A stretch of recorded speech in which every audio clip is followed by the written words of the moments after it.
So the electrical covers the security system, fire alarms, data and communication system. So for plumbing, we also focuses on water, and then fire protection focuses on prevention. So ang importance of mechanical HVAC, it gives us comfort and cooling right now, no? Masyadong mainit. And I'll be teaching you on how to measure yung HVAC. Ano yung mga items na we have to consider on the measurement. Not only for mga aircon, no? Baka bilang-bilang lang tayo ng aircon. Pero how do we connect it? Diba? So, i-measure din natin yung from the aircon hanggang dun sa ano ba yung isusupply ni aircon, saan siya magsusupply ng lamig, di ba? So, yan. And then for the electrical,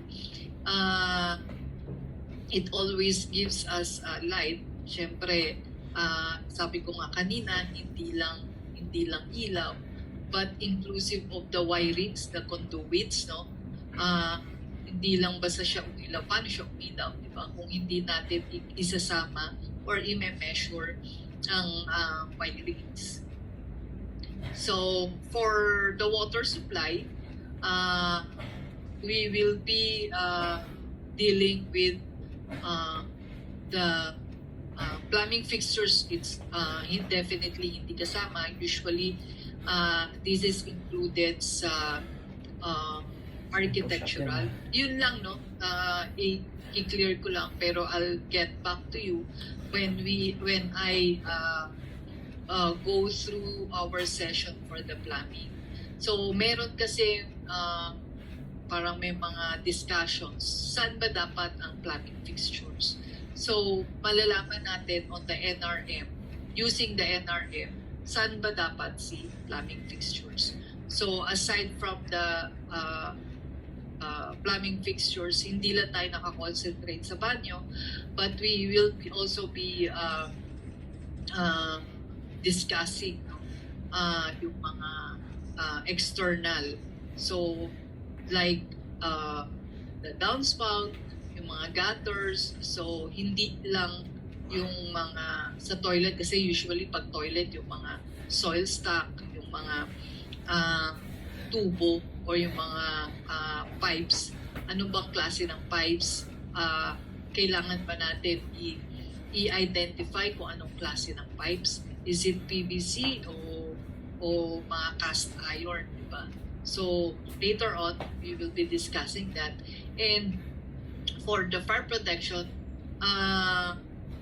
paano ba natin pinipilang or paano ba natin ma-identify sa plan kung alin doon yung mga for fire protection? Kailangan ba natin ng pipes to measure it? Kailangan ba natin ng mga fire extinguisher to measure? Kasama ba siya sa project cost? Okay? Questions? Simple lang, di ba, ang MEPF? Ayan. So, MEPF is, in general, is 30 to 35% of the total project cost. So, makikita natin dito, here, no, sa structural, it's 30%. On the architectural, 35%. MEPF, 30%. And others, it's 5%. This is a typical portion of the MEPF in a total project cost. It's 30%. That depends also on the type of the project. Let's say residential. Sa residential, definitely may toilets, di ba? So, merong for every room, meron kang smoke detector. But pagdating mo naman sa office, that depends then also. Kung office kasi, if the fit out is for tenants, so definitely yung mga fire sprinkler, it's you have to consider hanggang saan lang siya. Do we have to consider the sprinkler heads inside the office spaces o hanggang doon lang siya sa common area? So later on, I'll explain that one kung hanggang saan. Pero this is the typical ratio of MEPF in the total project cost. Okay, questions?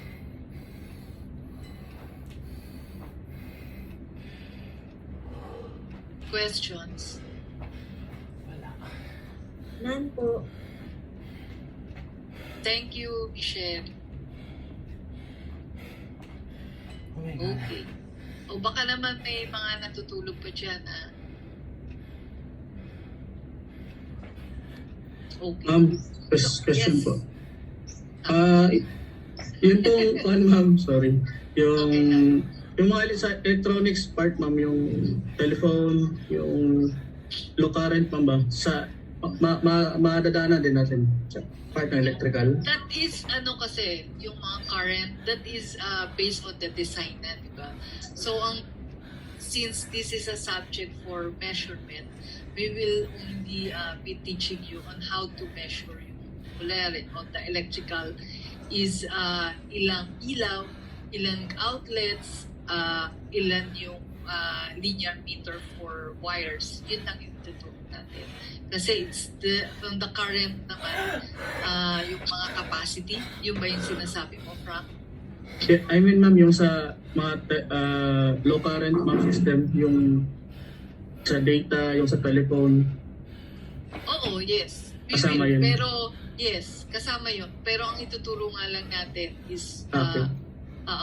yung mga basic items. And we will be referring every lecture sa NRM. Thank you, ma'am. Okay. Okay. If no further questions, I'll be start the MBPF for fire protection. No questions? Okay. So for the fire protection, I'll be first referring sa ating NRM.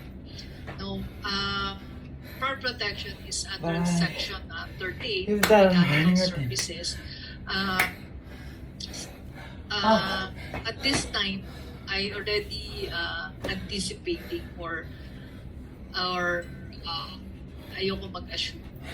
Pero I want everybody na